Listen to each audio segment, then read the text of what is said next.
তোমরা কি জানো যে 11 থেকে 15 অক্টোবর ব্যান্ড বুকস উইক?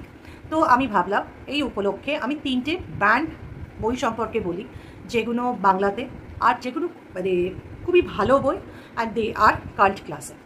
তো প্রথম যে বইটা নিয়ে কথা বলবো সেটা হচ্ছে তসলিমা নাসরিনের লজ্জা, যেটা 1992-তে বম্বেতে যে রাইট হয়েছিল সেটার ইম্প্যাক্ট এখানে কি হয়েছিল, বাংলাদেশে কি হয়েছিল, এবং বাংলাদেশে একটা হিন্দু পরিবার যারা থাকছিল তাদের উপরে কি হয়েছিল সেইটা নিয়ে পুরো বইটা।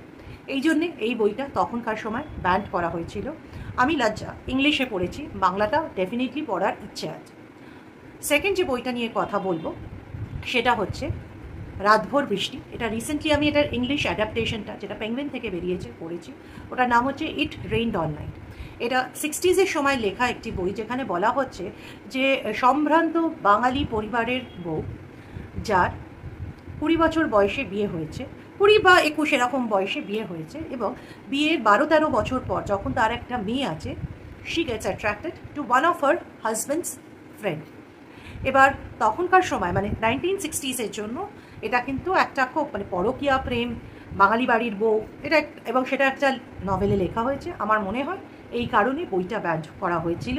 বইটা আমি ইংলিশে পড়েছি, ভাষা খুবই ভালো এবং লেখাটা আমার ভীষণ ম্যাচিওর্ড লেগেছে।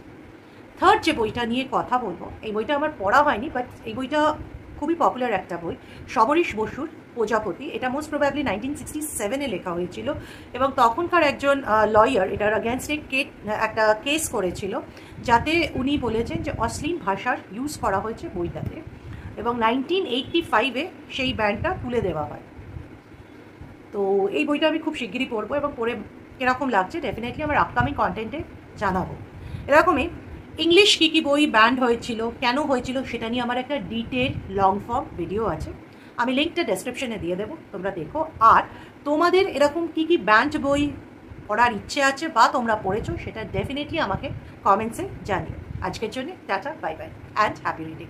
সবাইকে একটা বড় থ্যাংক ইউ আমার কন্টেন্টগুলোকে লাইক করার জন্য আর সিমিলার কন্টেন্ট দেখার জন্য। তোমাদেরকে বুক টেলস বাই পৃথা কিন্তু সাবস্ক্রাইব করতেই হবে।